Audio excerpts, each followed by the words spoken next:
বিসমিল্লাহির রহমানির রহিম। সুপ্রিয় দর্শক, আসসালামু আলাইকুম। কাঁচা কাঁঠাল আমরা অনেকে ভিন্ন ভিন্ন রেসিপিতে রান্না করে থাকি, কখনো চিংড়ি মাছ দিয়ে, কখনো নিরামিষ সবজি অথবা অঞ্চলভেদে রান্নার অনেক চেঞ্জ হয়ে যায়। তবে সবচেয়ে জনপ্রিয় রান্না হচ্ছে বিফ বা মাটন দিয়ে। তবে আমি আজকে আপনাদের সাথে শেয়ার করব চিকেন দিয়ে। বিফ বা মাটনের স্বাদের চেয়ে চিকেনের স্বাদটা একটু ডিফারেন্ট হলেও খেতে কিন্তু একেবারেই মন্দ নয়। তাই সুলভে চিকেন দিয়ে কাঁচা কাঁঠালের রেসিপিটা আমরা একবার হলেও ট্রাই করতে পারি। আশা করছি সবারই ভালো লাগবে। তো আমি চলে যাচ্ছি মূল রেসিপিতে। আমি এখানে রেগুলার পিসেস করে চিকেন নিয়েছি 1 কেজির মতো। ভালো করে ওয়াশ করে নিয়েছি বারবার। আমি একটু ম্যারিনেট করে রাখবো শুকনো মশলা দিয়ে। হচ্ছে এখানে ধনে জিরের গুঁড়া, গরম মশলা, পরিমাণ মতো লবণ নিয়েছি, লাল মরিচের গুঁড়া আর হলুদ নিয়েছি। পরিমাণ করে আমি সবগুলো মশলা নিয়ে নিয়েছি। আর এ পর্যায়ে দিচ্ছি আদা রসুনের পেস্ট 2 টেবিল চামচের মতো। আদা আর রসুন আমি একসঙ্গে পেস্ট করে নিয়েছি। সামান্য সরিষার তেল দিয়ে চিকেনগুলো ভালো করে মেখে ম্যারিনেট করে রাখবো 10 থেকে 15 মিনিটের জন্য। আর হাতে যদি সময় না থাকে রিসেন্টলি রান্না করা যায়, কোনো সমস্যাই হবে না। এভাবে ভালো করে মেখে আমি একটা সাইডে রেখে দিচ্ছি কিছুক্ষণের জন্য। আর এরপরে চলে যাচ্ছি আমি রান্নাতে। চুলাটা অন করে আমি একটা প্যানে পরিমাণ মতো রান্নার তেল দিয়ে নিলাম, 2টো তেজপাতা আর কিছুটা গোটা মশলা দিয়ে আমি ফোড়ন তুলে নেব। একটু 5 থেকে 7 সেকেন্ড ভেজে নিলে মশলা থেকে একটা সুঘ্রাণ বেরিয়ে আসবে। আর এই পর্যায়ে দিয়ে দিচ্ছি কাঁচা মরিচ আর পেঁয়াজ। মরিচগুলো আমি একটু মাঝখান থেকে ফালি করে নিয়েছি, এতে করে ঝালটা বেরিয়ে আসবে। আমি একটুখানি ভেজে নেব মশলার সাথে পেঁয়াজ মরিচগুলো। আর এই পর্যায়ে আমি ম্যারিনেট করে মাংসগুলো দিয়ে দিচ্ছি। চিকেনগুলো দিয়ে আমি একটু কষিয়ে নেব।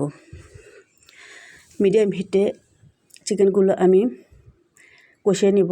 এ পর্যায়ে চিকেন থেকে অনেকটা পানি বেরিয়ে হয়ে আসবে। এভাবে আমি কিছু সময় ঢাকনা দিয়ে, কিছু সময় ঢাকনা খুলে এভাবে আমি রান্না করে নেব।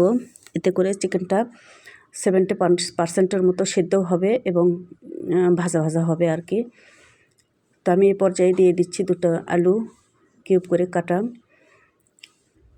আলু দিয়ে আমি আবারও মাংসটা ভালো করে একটু নেড়ে নেব।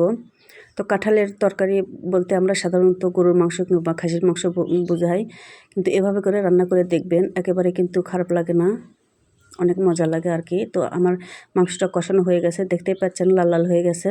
এ পর্যায়ে আমি আগে থেকে প্রসেস করা কাঁচা কাঁঠাল আমি দিয়ে দিচ্ছি 1 বাটির মতো। আমি আগে থেকে ভাপিয়ে নিয়েছি কাঁঠালগুলো 70%-এর মতো। তো এ পর্যায়ে কাঁঠাল আর মাংস দুটোই আমার যেহেতু সিদ্ধ করা আগে থেকে, বেশি কষানোর দরকার হবে না। তারপরেও আলতোভাবে এভাবে নেড়েচেড়ে একটুখানি কষিয়ে নেব।